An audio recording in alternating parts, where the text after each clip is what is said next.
Okay, shut off before I got to the talking about the ridiculous bunk part of the yeah, up here.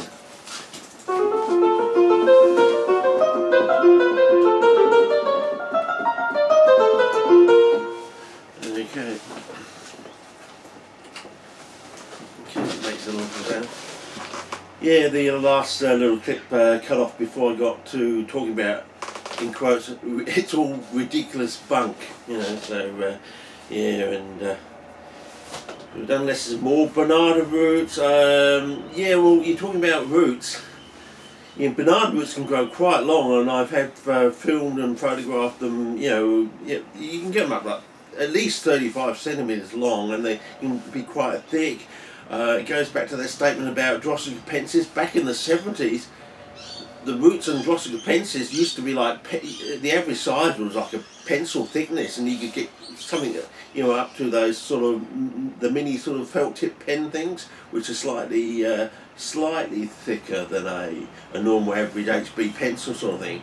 And that was, and I wouldn't say they were hairy, that they had tomentose sort of thing. They were like tomentose on the outside, and they were very sort of red, orangey red, or red sort of thing, or maybe a magenta red. You can have a variation of them too. They could be coloured, quite coloured, so quite thick, and yeah, with the capes, oh, you could get them about that long, you know. You usually get them about that long, but they could get to that long. Whereas the bananas, you know, if you had a really deep pot and you had a good mix and you knew what you're doing, which I don't think anyone was really, well, I don't know, I think some people out there did, but you know, as I said, most of the old timers we found out were digging the plants out of the wild, basically. They were using wild soil, so no wonder they already had the microbes there, sitting there waiting to go. I mean, if they mixed off some of the soil into their own pots, the microbes would have been transferred across, you know. In a way, we're all competing against gods, or God, I suppose, nature in its own nascent form, basically, you know. We weren't trying to compete with something that was out, you know, a couple of basketball courts away from your back door, which I was in WA. They were actually bringing the a couple of basketball courts back home to the backyard, and by actually bringing them plants from the wild in the native soil sort of thing. But you only learn that when you meet these people where they're, you know, almost shuffling off this mortal coil, and they're more. They're freer and easier to unleash this dangerous information. Well, I'm not going to be. No one's going to sue me, or by the time you get round to suing me or something, or thrashing me over the knuckles from the naughties, I won't be here, so it doesn't count. You know, it's all. Yeah. As I was saying online the other day. Did you notice the people that were putting you down back in the day were also the people that were very, very cagey about their privacy sort of thing, and a lot of people were very up in arms about tentatively being sued, but no one ever got sued. It was just like a threat, an idle threat sort of thing, or sort of sue you sort of thing. Yeah, so. Yeah, I think they were part of the comport. I think, as I said, that you know, there's no coincidences, and from a mathematical point of view, you can only basically have two coincidences. Once you have three coincidences, they're not coincidences because you can draw a unique mathematical straight line. Of course, with a straight line, you can either go back to somewhere towards the source, or you can project the line. Maybe this is where the term projection comes from. You can project the line the other way and see what might happen. Sort of thing. I think that might be where this phrase projection comes from. You know, it's not really that. What they're really saying is we can track back to the source, and we have it all. Yeah, you do too much out there in the real world, and it doesn't become it's not a coincidence anymore. We can actually draw a unique mathematical straight line, and we can track you. Basically, we can track you down. I think that's what it is. Three coincidences, which are coincidences. You can only have two. one straight line, another straight line, and before you know it, all these straight lines are pointing to a major source of corruption and whatever else is in the world. So yeah. So okay, and we got this idea about nitrogen. As I said in the first clip, bogs. Here's the other thing: is traps open. They talk about, you know, are they eating the insects for the nitrogen and all the other nutrients and thing?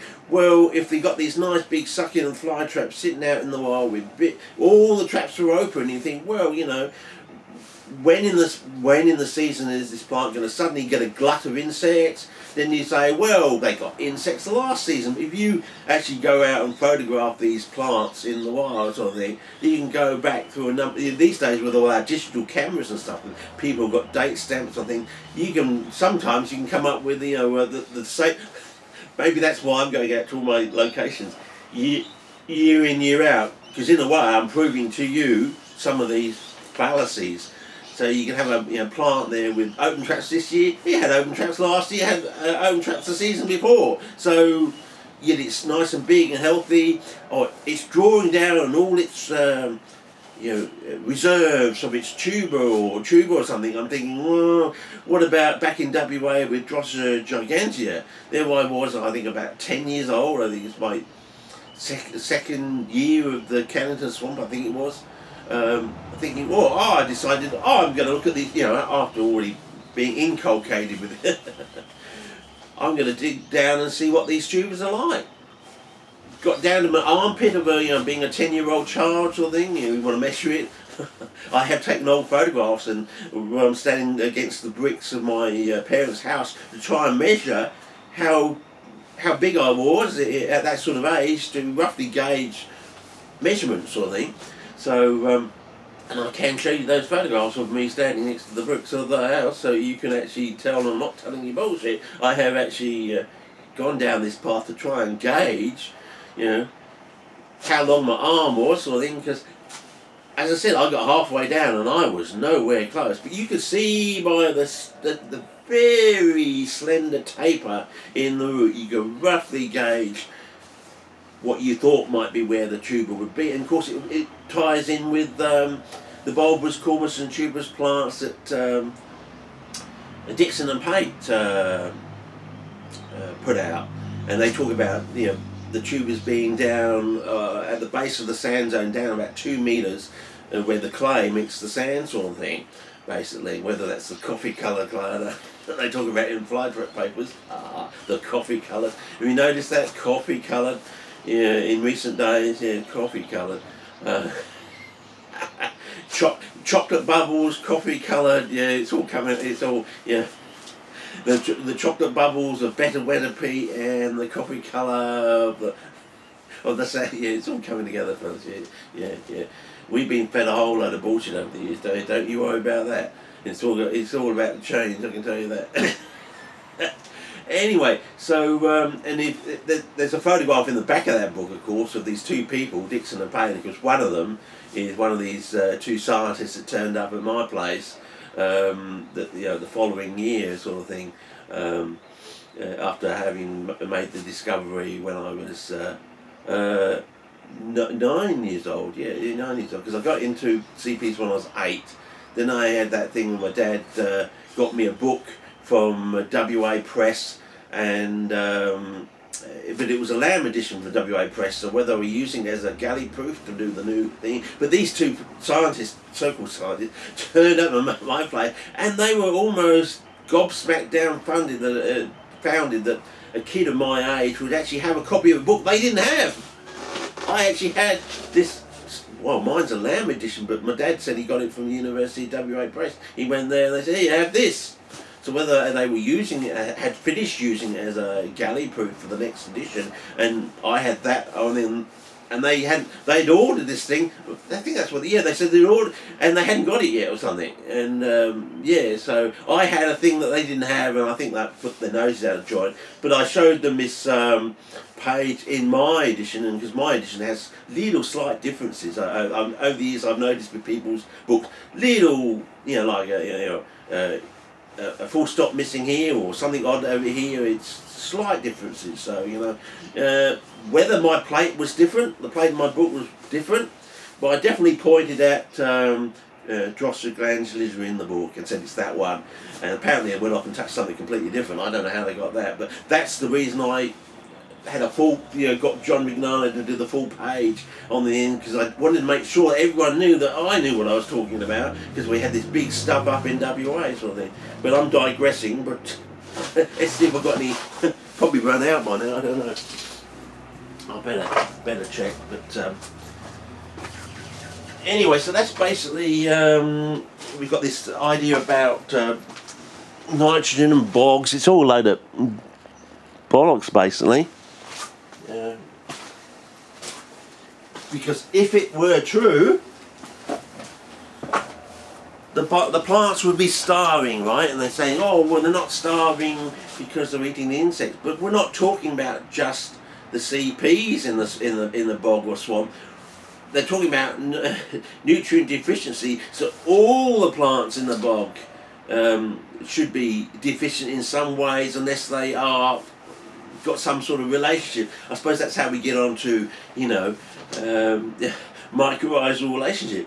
Well, I've seen, and I've got some pictorial evidence and some video and things I put up online of at least three we got Drosophila, we got Cephalotes, and we got DIONAEA. So we got three, Drosophila and DIONAEA are in the same family, and of course Cephalotes is a completely separate order, right out on its own sort of thing, and yet we got mycorrhizae in all three, and it's the same sort of like generic mycorrhiza sort of thing, like a generic one. So you get the right conditions right, and it just lashes on. And by definition, if you've got a fungus and a root, you've got a fungus root, you've got a mycorrhizae. So it's again, it goes against what they. You read the books, they tell you these things, and they don't stick to their own rules. It's like in the herbarium.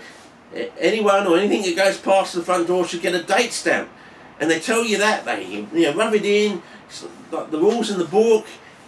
If you've got an achievement, an ectotrophic mycorrhizae on the outside of the root, you have a fungus root. By Frank's definition, you have a mycorrhizae, and yet they don't follow their own rules. You mean it's sort of like no, we've already decided that the amycorrhizal can't possibly now have mycorrhizae because we've deemed it to be, they've deemed it, and then you got bloody photograph, and they can't even. You say, well, what about this photograph? Dumb shit.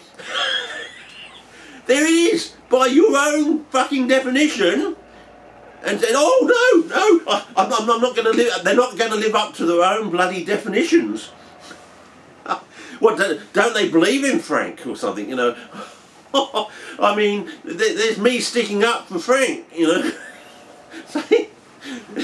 was an all right chap. He got it right, didn't he? He may not have been able to grow truffles, like the king wanted him to find out to do, but he did all right overall, didn't he? He's given us the answer for CPs in a way. Anyway, so I digress, but I mean, that's what's so infuriating. It's like they have their own set of rules, and you're supposed to adhere to their rules, but they don't live up to their own set of rules when push comes to shove, sort of thing. Although, however, they want an out from their own bloody rules and definitions. Oh no, you've rocked my boat. Oh my God, you've actually got some physical evidence of. Oh, holy shit, they are mycorrhizae. Oh no, we spent the last 100 years saying they aren't. I can't rock the boat.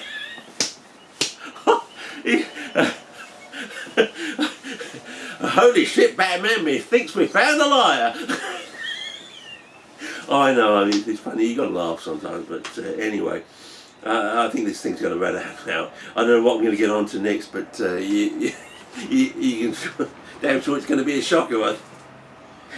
What else we got to... I mean, there's stuff in here I haven't even written down. This was just like off the top of my head last night, and I knew it was going to expand out to other stuff, but there's lots of other little pockets out there of information that will just leave you scratching your head. You know, these people over the years, you know, it's like the Dalek churn. It's the dogma and all this thing, and then of course you got Galileo comes along. Well, you know, the Bible only tells you how to go to heaven. It doesn't tell you how the heavens work, sort of thing. Oh shit, he's right. It's like Donald Trump and the Pope. You know, oh. To be a Christian, you just have to believe in Jesus Christ. Oh shit, that's my own rules. He got me. What was the other thing? Oh, the wall around Jerusalem. Yeah, well, you got a fucking great big wall around the Vatican, sort of thing, or something. Oh shit, he's right. What am I talking about walls and bridges for? Yeah. Anyway, I think that's over that for now. But I think that's why I like Trump. I don't know if that's why you like Trump, but he's definitely going to get a second term, I reckon. I've already tried to assassinate him, so I think that's a sign. So, yeah. So, well, Suko, whether they'll just... oh, you see, that's the other thing. Have you noticed the narrative? Oh, you know, he's a hothead. He's going to cause a nuclear war. Did you see him there? Absolutely calm as anything. It's a load of bullshit. Another narrative they're running. Another bullshit narrative. Oh, he's a hothead. Wasn't hot at all. Calm as cool as a cucumber. It's bullshit. Everything is bullshit. I think that's what everything is bullshit. It should be the title of this clip, I think. Okay. Okay, over and out. See you for this one. Have a laugh. I think we all need a laugh. Okay. In these disparate and desperate times. Okay. Okay. See you then. Have a good one.